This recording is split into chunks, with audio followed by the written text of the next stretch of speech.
Gracias, nuestro hermano. Paz a vosotros, hermanos. Tomen sus lugares, hermanos, por favor. Me da mucho gusto poderles ver en este momento y en esta oportunidad de poder estudiar, predicar, hermanos, la palabra de nuestro Dios. Y hoy quiero, hermanos, pedirles que podamos reflexionar sobre esto. Gracias a Dios conocemos la palabra.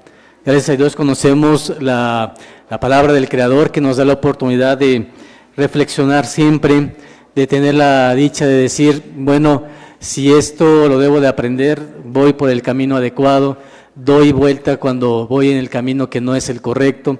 Y la Biblia, hermanos, nos da siempre tantas enseñanzas. Qué bendición es que estén sentados en este lugar y que podamos escuchar su palabra.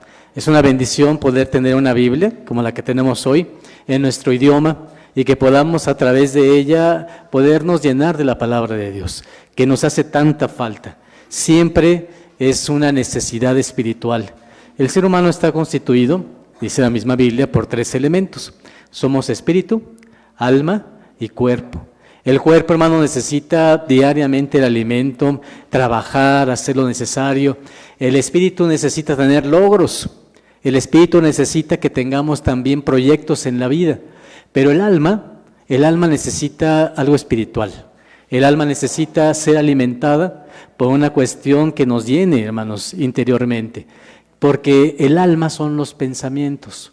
Y entonces los pensamientos necesitan también tener un alimento diario, que nos haga comprender quiénes somos, cómo está Dios con nosotros, qué realizamos en la vida, cómo interactuamos con los demás. Y esta relación importante, hermanos, quisiéramos que le platicáramos el día de hoy. Es una gran bendición, les decía, conocer la palabra. Una bendición magnífica. No toda la gente tuvo esta oportunidad. Por ejemplo, antes de que viniera Jesús, habían muchos pueblos, incluso reyes importantes, que tuvieron una cercanía con Israel, pero no se volvieron adoradores del Creador. Y hermanos, por ejemplo, está este hombre llamado Nabucodonosor. Él, hermanos, reconoció que estaba Dios, que existía Dios, y a pesar de todo eso, no se convirtió finalmente. Y como ese, hubo otros. ¿Se acuerdan cuando un predicador llegó y le dijo a un rey, oye, mira, ese es el camino y esa es la manera de acercarse a Dios a través de Cristo? Y él dice, por poquito me persuades ¿a qué? A ser cristiano. Y Pablo dice, ojalá que ese poquito fuera una realidad. Y no se convirtió, hermanos. Se quedó en el camino. No era fácil. No fue fácil para un fariseo. Imagínense un fariseo que tenía la ley de Dios, que conocía de Moisés, que se ponían en las manos las filacterias, que ayunaban, que daban el diezmo de todo, y que después llegaba a Jesús y le decía, a ver, esto no es correcto. Hermanos, los fariseos se enojaban y muchos de ellos no aceptaron el evangelio. Fue muy difícil. Creer en Cristo es difícil.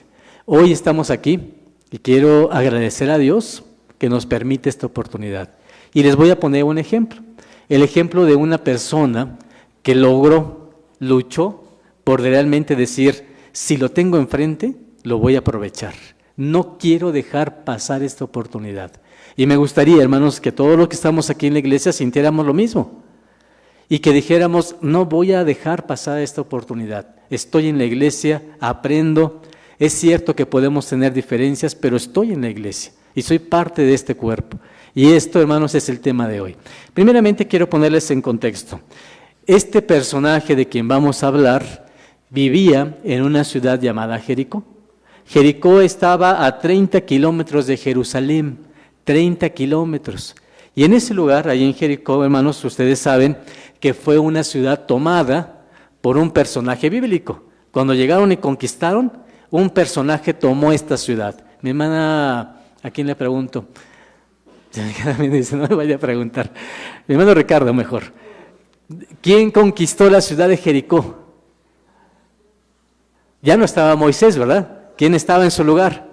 Josué, exactamente. Capítulo número 6. Y vamos a leer el capítulo 6 de Josué. Y vamos a recordar que esta ciudad, Jericó, fue tomada por un personaje bíblico que Dios la pone en sus manos. Y dice Josué, capítulo número 6, versículo número 26. Vamos a leer juntos. ¿Y qué ocurre con esta ciudad después de ser conquistada? Dice el versículo 26. Y en aquel tiempo Josué les juramentó diciendo: maldito delante de Jehová el hombre que se levantare y reedificare esta ciudad de Jericó. En su primogénito eche sus cimientos y en su menor asiente sus puertas. Fue pues Jehová con Josué y su nombre se divulgó por toda la tierra. El sustituto de Moisés fue Josué. Y ahí le dijeron: mira, Josué, esfuérzate y ¿qué más? Y sé valiente. Te va a tocar hacer un trabajo difícil. Su trabajo comenzó conquistando las ciudades. Ellos creían que iban a llegar e iban a tener todo fácil, como muchos de nosotros, y no es así. Estar con Dios no siempre es fácil. Y entonces llegan y le dicen a Josué: conquista la ciudad. Y hermanos, cuando Josué ve la ciudad, era una ciudad amurallada que tenía, hermanos, aproximadamente 50 centímetros de espesor de las partes más delgadas de la muralla. Imagínense cómo era esta ciudad. Tenía también torres, era difícil. La manera de acceder a esta ciudad, ¿cómo fue? A través de una ventanita. ¿Se acuerdan, hermanos? Una pequeña ventana. ¿Quién las ayuda? Una mujer de ese lugar, porque era difícil acceder. Así que entonces, ¿qué les decimos? Que esta ciudad fue el primer momento en el cual Josué se tuvo que enfrentar y Dios le dijo: mira, lo tienes que hacer, esfuérzate y sé valiente. Y lo hace. Y hermanos, esta ciudad, cuando termina de conquistarla Josué, ¿qué le dice Dios?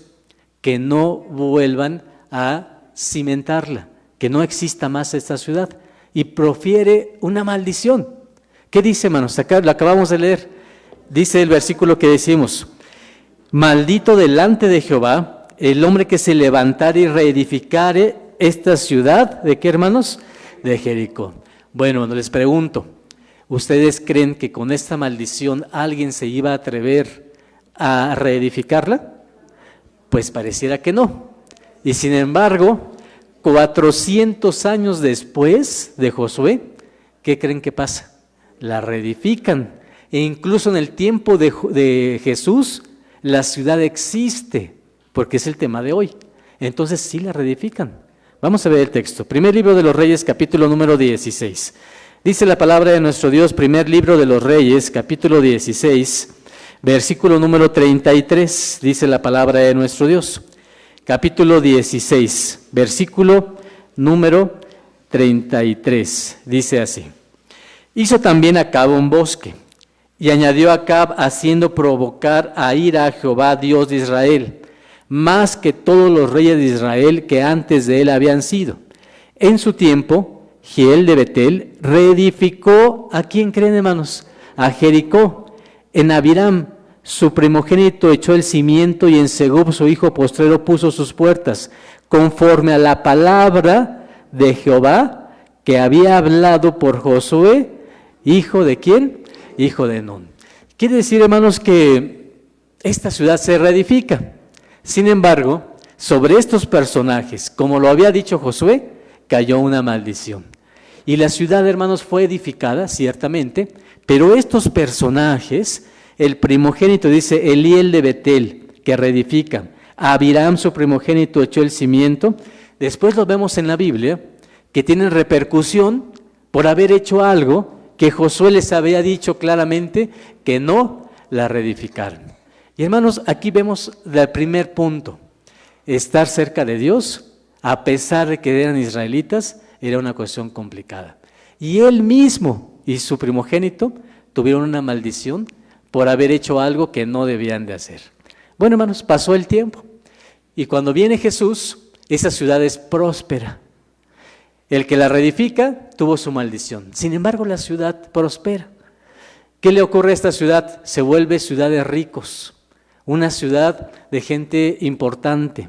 Uno de ellos, hermanos, que era de este lugar, fue un personaje pequeño, que estaba subido a un árbol y que escuchaba a Jesús. ¿De quién creen que estoy hablando, hermanos? De Zaqueo. y él era un personaje, una persona que vivía ahí. Vamos a ver la Biblia, hermanos, Lucas, capítulo número 19, y vamos a encontrar, hermanos, qué había ocurrido entonces después con esta ciudad. Capítulo 19 de Lucas, nos dice la palabra del Creador. Lucas, capítulo número 19. Dice así, versículo número 1 y 2. Y habiendo entrado Jesús, iba pasando por Jericó. Y he aquí un varón llamado Zaqueo, el cual era el principal de los publicanos, y además, ¿cómo era, hermanos? Era rico. Así que entonces, quiero platicarles lo siguiente. Existió una ciudad de Jericó, se reedifica y tiene su maldición, pero a 1,5 kilómetros edifican una segunda ciudad, una segunda Jericó, a 1,5 kilómetros de la primer Jericó. Y esa ciudad se vuelve un lugar de ricos. ¿Qué cosa, verdad, hermanos? Y ahí en ese lugar se encontró este personaje llamado Zaqueo, que, hermanos, lo dice claramente, era principal de los publicanos y además tenía recursos económicos, era rico. Quiere decir entonces que en esta segunda ciudad había prosperidad y había dinero. Pero como en toda ciudad donde hay dinero, ¿qué más hay? Imagínense la ciudad más próspera del mundo. ¿Qué ciudad se imaginan? Estados Unidos es un país, pero ciudad. Una ciudad muy próspera del mundo. Podemos decir Nueva York, podemos decir de esas ciudades, ¿no, hermanos? Creen que en esas ciudades, miren nada más, en Nueva York, están de los hombres más ricos del mundo. Hay una torre que se llama la Torre Rockefeller, ¿han escuchado de ese personaje? Un judío, de los más ricos que están en este mundo. Y hermanos, está ahí. Incluso personajes importantes actuales tienen mucho dinero ahí. Pero si uno va a esa ciudad, no crean que todos son ricos. ¿Qué hay también ahí? Gente pobre, gente que no tiene recursos y que vive a expensas de las personas que están ahí. Quiero platicarles entonces que el personaje de la historia de hoy es un pobre, no un rico. Un pobre que tiene poco acceso a Jesús, que vive en un lugar que está a 30 kilómetros de Jerusalén y que Jesús más vivía alrededor de Galilea, predicaba en esas zonas, completamente alejado de lo que era esta ciudad. Y esta ciudad estaba a 30 kilómetros de lo que era la ciudad de Jerusalén. Imagínense, hermanos, lo que costaba de tiempo de ir de Jerusalén hacia Jericó. Costaba trabajo, hermanos. Incluso era un camino en el que, como eran ricos, ¿qué ocurría con los que pasaban por ahí? Los asaltaban. Hay hasta una parábola, no, hermanos, de alguien que va de Jerusalén a Jericó y que lo asaltan. ¿Qué parábola es? La parábola del buen samaritano. ¿Qué les quitaban? Les quitaban el dinero. Y hermanos, entonces era porque había comercio y entonces había dinero en esa zona. Pero hoy vamos a hablar de un personaje pobre, que no tiene acceso y que además tiene una cuestión física que le impide acercarse a Jesús. Este es el personaje de hoy. Vamos a leerlo en la Biblia. Vamos a abrir la Biblia, hermanos, y vamos a encontrar nuestro personaje en el capítulo número 10 de Marcos. Y dice así la palabra de nuestro Dios. Marcos, capítulo número 10. Vamos a leer capítulo 10 de Marcos, versículo número 46. Y nos dice la palabra de nuestro Dios. Entonces vienen a Jericó, y saliendo él de Jericó y sus discípulos y una gran compañía, Bartimeo el ciego, hijo de Timeo, estaba sentado junto al camino. ¿Y cuál era su forma de vida? Era mendigar. ¿Tenía recursos? No, hermanos. ¿Qué situación física tenía? Era ciego, muy difícil para él. Imagínense entonces, no podía ver, no era fácil caminar, era muy complicado que alguien lo llevara a conocer de Jesús. Tendría que haber ido a Jerusalén, a Galilea para conocer de Jesús. Él entonces se quedó en su ciudad, pero tuvo una oportunidad de vida. En su misma ciudad, ahí donde estaba, y él mendigando, porque así se sostenía su vida, hermanos, se le presenta una oportunidad genial, una maravilla. Y entonces Bartimeo hace algo, hermanos, verdaderamente de enseñanza para nosotros el día de hoy. Lo que vamos a ver entonces es algo que todos nosotros tendríamos que hacer y agradecer también a nuestro Dios. Este es el último milagro que hace Jesús escrito en el libro de Marcos. No van a encontrar otro. Y otra cosa interesante, es el único milagro en la Biblia en el cual, hermanos, tenemos en este evangelio el nombre del ciego. No tenemos en otro libro el que a alguien con esta enfermedad se le nombre por su nombre propio. Y hermanos, aquí se nombra a él. ¿Por qué? Porque tiene una manera de ser que, hermanos, es meritorio recordar su nombre y su legado. El legado que Bartimeo le da a la humanidad. No solamente al israelita, no solo al judío, el legado que Bartimeo le está dando al ser humano. ¿Y cuál es ese? El luchar por lo que necesitamos. El no quedarnos sentados. El decir, tengo que luchar por lo que necesito. Este es el gran mérito y el gran legado de una persona. El enseñarnos, no te quedes donde estás.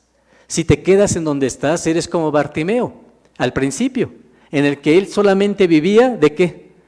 De los demás. Y él dijo, no puedo seguir viviendo así, tengo que cambiar mi vida. Y entonces Bartimeo nos va a enseñar lo siguiente. Vamos a seguir leyendo, versículo 47. Dice la palabra de nuestro Dios. ¿Estamos ahí? Dice así. Y oyendo que era Jesús el Nazareno, comenzó a dar voces y decir, Jesús, hijo de David, ¿qué, hermanos? Ten misericordia de mí. A ver, hermanos, lo primero que nos llama la atención en este versículo número 47 es, él no había salido de Jericó. ¿Estamos de acuerdo? Era un ciego. Y sin embargo, cuando oyó, no vio porque no podía, cuando oyó que andaba por ahí Jesús, ¿qué le dijo? Miren, regreso al 47. Y oyendo que era Jesús el Nazareno, comenzó a dar voces. ¿Por qué creen que daba voces? Porque no sabía la ubicación exacta, porque no lo podía ver. Y entonces, ¿qué hace? El único medio que tengo a mi alcance para poder ser escuchado es mi voz. ¿Y qué voy a hacer? Voy a aprovechar mi voz. No puedo correr a donde está porque no veo. No le puedo decir a alguien que me lleve porque no tengo a alguien aquí, yo soy solo y al único que me dedico es a mendigar. Entonces no tenía recursos, no tenía quien lo ayudara, pero no se dio por vencido. ¿Qué ocupó? La voz. Ocupó la voz. Y la voz de este personaje y de este hombre nos dice, mira, no te puedes quedar en el lugar en donde estás. Tienes que cambiar, tienes que buscar algo diferente. Si te quedas en donde estás, por muy bueno que sea, ahí te vas a estancar y no vas a poder avanzar en tu vida. Y Bartimeo es el pleno ejemplo de eso. ¿Qué ocupa? Su voz. Pero como sabe que no es fácil llamar la atención, no dijo simplemente Jesús en voz baja, ¿verdad? ¿Qué hace? Lo grita, lo clama, le dice en voz alta. Y algo maravilloso, hermanos, es lo que dice. ¿Cómo es posible que un personaje como él diga esto? Jesús, sabía el nombre, ¿sí o no, hermanos? ¿Qué más? ¿Cómo le llama? ¿Hijo de quién? De David. Al decir esto, ¿qué tenía, hermanos, o qué había tenido conciencia o qué pasaba por su mente? Es un hombre, es Jesús, pero no es cualquier persona, es el Hijo de Dios.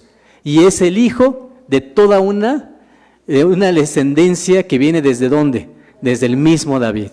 Y entonces le dice, Jesús, hijo de David, ten misericordia de mí. Hermanos, es el primer punto que me gustaría que nos detuviéramos. Yo les decía al principio, gracias a Dios que conocemos su palabra. Agradezcamos a nuestro Dios porque hay muchas personas en el mundo que no han tenido esta oportunidad. Y las que lo han tenido, se lo han tenido que ganar. Han tenido que luchar para poder saber que Jesús los puede ayudar y les puede dar algo valioso para sus vidas. Bartimeo lo gritó, dijo que era Jesús, reconoció que era de David y además de todo esto, hermanos, le pide lo que necesita. Ten misericordia de mí. ¿Qué pedía? Muchas cosas pudo haber pedido. ¿Qué creen que pediría? ¿Dinero? ¿Era pobre o no, hermanos? Pudo haber pedido, ten misericordia, dame de comer. ¿o no? ¿Qué pudo haber pedido más? Oye, a lo mejor quiero que me cambies a vivir en otro lado donde estoy.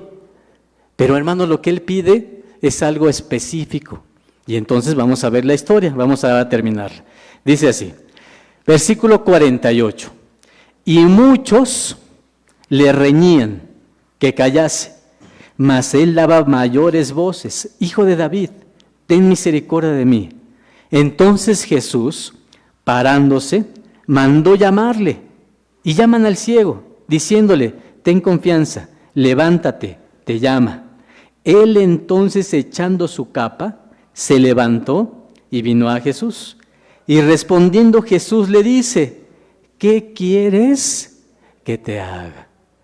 Qué historia, ¿verdad, hermanos? Está este hombre ciego, no está levantado, está sentado, hermanos. ¿Por qué? Si se levanta y corre entre la multitud que todos están buscando a Jesús, era muy fácil que alguien lo golpeara, que se cayera, que se lastimara. ¿Qué está haciendo, hermanos? Tiene su manto. ¿Saben ustedes que la gente pobre en el tiempo de Jesús solo tenía su vestido? ¿Y qué cosa más? Y su capa y su manto. Hoy le llamamos talit, los judíos le llaman así. Y hermanos, ¿qué tenía este hombre? Solamente eso. Incluso hay parábolas o enseñanzas de Jesús que decía que la gente pobre, cuando no tenía qué comer, ¿qué hacía? Que la capa que tenía, la empeñaba. Y entonces Jesús le decía: miren, si un pobre viene y te empeña su capa, cuando termina el día, él te tiene que dar el dinero que le prestaste, porque es empeñado. ¿Qué tienes que hacer tú? Dale su capa, aunque no te pague lo que le prestaste, porque tienes que ser humano. ¿Por qué? Porque va a venir la noche y como vive en el descubierto, vive en la intemperie, ¿qué necesitaba? Su capa para no morir de frío. Este hombre lo vemos así. Lo único que tiene es su capa. Y hermanos, la escena es verdaderamente algo que nos llama la atención. Está ahí y le dicen: manda a llamarlo. Jesús solamente lo oye, no lo ve, lo oye. Y con los gritos que él da, lo manda a llamar y le dice: tráigamelo. Y hermanos, van por él y se entiende claramente en la lectura que está acostado, que está sentado. Y que le dicen: levántate, porque así le dicen: levántate, toma tu capa y ten confianza, ya te llamó. Y hermanos, viene lo interesante para cada uno de nosotros. Somos cristianos, venimos a la iglesia. Y la pregunta que siempre queremos que nuestra mente tenga una respuesta es: ¿qué quieres que haga contigo? Imagínense, hermanos, si tuvieran a Jesús enfrente. Si tuvieran la oportunidad de decirle: eres el Hijo de Dios. Y que nos dijera: ¿qué quieres que haga? ¿Qué podríamos pedir? ¿Qué le pediríamos? Nosotros vemos, no somos como el ciego. Nosotros tenemos otras necesidades, pero seguramente le pediríamos algo que nos hiciera falta. Y yo creo que la mayoría de nosotros no le pediría dinero. Creo que no pediríamos eso, ¿verdad, hermanos? No le pediríamos una casa. No le pediríamos algo que confortara solamente nuestro ego. Yo estoy seguro que trataríamos de pedirle algo verdaderamente valioso. Que no nos deje, por ejemplo. Le pediríamos algo valioso. Vean lo que dice y que responde este personaje. Versículo número 51 que tenemos. Y respondiendo Jesús le dice: ¿qué quieres que te haga? Y el ciego le dice: Maestro, que cobre, ¿qué cosa, hermanos? La vista. No le pide que alguien lo sostenga económicamente, no le pide que tenga, hermanos, una cuestión en la que pueda avanzar a un nivel importante, sino que le dice: yo lo único que necesito como ser humano es que si yo puedo ver, ¿qué tanto puedo avanzar? Si con la voz pude lograr que vinieras hacia mí, ¿qué pensaría, hermanos? Viendo, tengo la oportunidad de reconstruir mi vida, de hacer algo que verdaderamente sea valioso para mí. ¿Qué le dijo? Maestro, lo que yo quiero es que tenga la vista. Versículos siguientes. Y Jesús le dijo: ve, tu fe te ha salvado. Y luego cobró la vista. ¿Y qué pasaba, hermanos? Y seguía a Jesús en el camino. Esto es la culminación de esta historia. ¿Qué hace Bartimeo con su vista. Reconstruye su vida, ciertamente. ¿Qué hace Jesús con la vista? Lo que yo les dije, hermanos, en esta predicación. Qué maravilla es que estén sentados en este lugar. Qué bendición es que podamos tener esta dicha. Y que abramos la Biblia y que digamos qué textos, qué forma en la cual nuestro Dios me habla y me habla al corazón. No me habla solamente por decirme, sino que me llama y me habla al corazón. Y hermanos, este texto es una maravilla. ¿Qué hace Bartimeo cuando recobra la vista? Lo más valioso que pudo haber hecho dijo, yo me voy a levantar, tengo la vista. Jesús le dijo, perfecto, ¿quieres tener la vista? Imagínense qué clase de milagro. Hoy no hay cirujanos, hermanos, que nos den la oportunidad que cuando uno pierde la vista la pueda recuperar como la que recuperó Bartimeo. Nos pueden operar de las cataratas, nos pueden operar de la miopía, hermanos, pero que recobremos la vista es algo verdaderamente complejo. En ocasiones tienen que, cuando no se ha perdido por completo, ponen una córnea, ¿no, hermanos?, que es de vidrio o de algún otro para que uno pueda ver. Imagínense este milagro instantáneo de Jesús, recobrándole la vista a este ciego. Pero lo que viene después es la enseñanza y el legado de él. ¿Qué hace Bartimeo? Cuando ve, como otros pudo haber hecho, otros que decían, ya me sanó y me voy. ¿Se acuerdan de esas historias, no, hermanos? Y que había unos que dijeron, ninguno tuvo ni siquiera la oportunidad de regresar y decirle a Jesús, gracias porque me curaste. ¿Se acuerdan de esa historia, no, hermanos? Y aquí en este caso, ¿qué hace Bartimeo? Dice, voy a dejar y voy a encontrar algo diferente. ¿Qué hace Bartimeo? Sigue a Jesús, sigue el camino, sigue sus enseñanzas. Y entonces, hermanos, esto le da el valor tan grande de decirnos, no perdamos la oportunidad. No perdamos la oportunidad de estar en la iglesia, de escuchar su palabra, de te decir, miren, cuánto trabajo le costó a alguien traerme para que esté sentado en este lugar. Cuánto trabajo le costó a alguien decirme, ven, acompáñame a la iglesia, ven conmigo. Y hermanos, eso tenemos que valorar. Y como Bartimeo, danos la oportunidad de decir de verdaderamente es una maravilla y es una bendición poder encontrar este camino que nos da nuestro Dios. Dice el último versículo nuevamente para que lo tengamos siempre en cuenta. Y Jesús le dijo, ve, tu fe te ha, ¿qué, hermanos? Te ha salvado. Y luego que cobró la vista, seguía a Jesús en el camino. Y cuando dice seguía a Jesús en el camino, hermanos, no se refiere a seguir a Jesús caminando nada más, físicamente. Cuando se utiliza la palabra camino en la Biblia, ¿a qué se refiere? Esa palabra camino se utilizaba para la enseñanza de Jesús, se llamaba el camino, se llamaba el seguir la enseñanza del maestro. ¿Qué entendemos? Que este hombre, Bartimeo, un ciego, cobró la vista y cuando la tuvo, dijo el valor más grande que puedo tener es la enseñanza que este hombre me da. Y hermano, siguió a Jesús. Esas enseñanzas hoy nos dan la oportunidad para que podamos creer. Dice Romanos capítulo número 10, algo muy importante para nosotros, que podamos acercar nuestros oídos, nuestra vista a nuestro Dios por la siguiente razón. Dice Romanos capítulo número 10, versículo número 17. Luego la fe es, ¿por qué, hermanos? Por el oír. ¿Y el oír? ¿Por la palabra de quién? Por la palabra de Dios. Hermanos, Bartimeo no desaprovechó la oportunidad. Trabajo, por supuesto. Dificultad porque era ciego, muchas. Pero dijo, el elemento que tenga, el mínimo que tenga y el único que tengo ahorita a la mano es gritar. Y cuando le decían, cállate, ¿qué hacía Bartimeo? Gritaba más fuerte. Y le decían, que te calles. ¿Y qué pasaba con él, hermanos? Más fuerte gritaba hasta que logró llamar la atención de Jesús. Hermanos, porque claramente lo dice el versículo que leímos. La fe viene cuando escucho. Y entonces es por eso una bendición. Vengan a escuchar la palabra de Dios. La fe viene por el oír.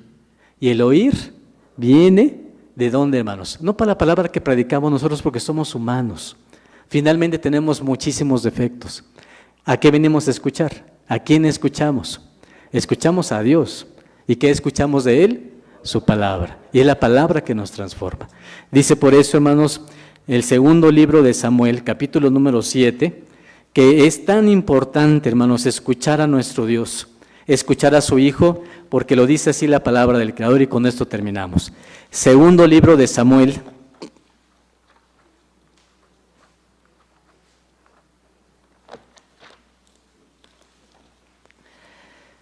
capítulo número 7.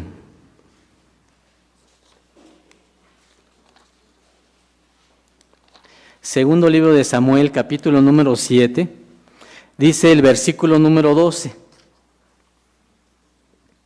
¿Estamos ahí? Dice el versículo, y cuando tus días, ¿están ahí, hermanos? Muy bien. Y cuando tus días fueren cumplidos, cuando durmieres con tus padres, yo estableceré tu simiente después de ti, la cual procederá de tus entrañas y aseguraré su reino. Él edificará casa a mi nombre y yo afirmaré para siempre el trono de su reino. ¿Qué nos dice la Biblia, hermanos? Hubo una promesa que le hicieron a David y le dijeron, mira, tú has escuchado, te ha costado trabajo, eres un hombre que tuviste muchísimas dificultades, un hombre de bien, pero también con decisiones a veces incorrectas, un hombre que tenía enemigos, un hombre que cuando hermanos dormía, sabía que alguien se podía levantar y con la espada traspasar su corazón. ¿No dormía así David? Por supuesto, hermanos, así él mismo lo describe. Pero Dios le dice, mira, cuando tus días fueren cumplidos, David, cuando durmieres con tus padres, yo estableceré tu simiente después de ti, la cual procederá de tus entrañas. ¿Y qué más haré? Voy a asegurar tu reino. Él edificará casa a mi nombre, y yo afirmaré para siempre el trono de su reino. ¿Qué hace nuestro Dios con aquel que escucha? Con aquel que, hermanos, puede poner su oído atento a este Creador. Dice, mira, no te preocupes, yo voy a afirmar todas las promesas que hice para ti, para siempre. Hermanos, yo quiero invitarles para que estas palabras que Dios pone en el ser humano, las pongamos también nosotros. Gracias a Dios estamos aquí. Aprovechemos la oportunidad de vida. Aprovechemos la oportunidad que tenemos de conocer su palabra, que tenemos esta gran dicha, de esta bendición, de leer la Escritura, de cantar, de tocar un instrumento, de utilizar nuestra voz, de cantarle a nuestro Creador. Qué maravilla poderlo hacer. Qué maravilla hacerlo y sentirlo en nuestra alma y en nuestro corazón. Último versículo. Vamos a estar en el Salmo número 40, que ustedes lo conocen muy bien y que este Salmo incluso lo cantamos, hermanos, y nos dice la palabra de nuestro Dios de la siguiente forma. Y con eso terminamos. Salmo 40. Resignadamente esperé a Jehová, e inclinóse a mí. ¿Y qué pasó, hermanos? Y oyó mi clamor. Si nosotros en alguna ocasión en nuestra vida somos como Bartimeo, si gritamos, Dios nos va a escuchar. ¿O no creen, hermanos? Sí. Si me quedo callado, ¿qué va a ocurrir? Ahí se va a quedar todo y no voy a poder avanzar en la vida. Pero dice el Salmo, resignadamente esperé a Jehová, e inclinóse a mí y oyó mi clamor, e hízome sacar de un lago de miseria, del lodo cenagoso, y puso mis pies sobre peña y enderezó mis pasos. Después que hizo esto, puso luego en mi boca canción nueva, alabanza a nuestro Dios. Y verán esto muchos, y temerán, ¿y qué va a pasar, hermanos? Y esperarán en Jehová. Quiere decir que cuando un hombre o una mujer tiene el valor de pedir y de hablarle y de gritarle a nuestro Dios por su misericordia, no solamente sale beneficiado él, sino también o ella. ¿Quién más, hermanos?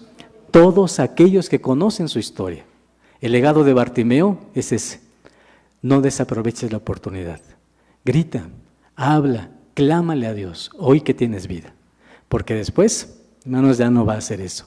Y si lo haces, ¿qué dice la Escritura, hermanos? Puso tus pies y te sacó del lodo donde estabas y te puso en un lugar, en una peña fuerte para que no te caigas. Y dice el versículo, y ya que hizo eso, entonces ahora viene lo siguiente. Ya que me puso en un lugar seguro, puso después en mi boca una canción nueva que procede solamente de mí, de mi alma hacia Dios. Puso en mi boca canción nueva, alabanza a nuestro Dios. Verán esto muchos y el legado va a quedar en los demás. Y dice, y temerán y también ellos esperarán en Jehová. Hermanos, esperemos en Jehová, tengamos confianza en Él como lo hizo Bartimeo. Y cuando necesitemos hablar, decirlo a nuestro Dios, hermanos, clamemos y encontremos siempre lo que necesitamos en nuestras vidas. Que Dios les bendiga. Paz a vosotros.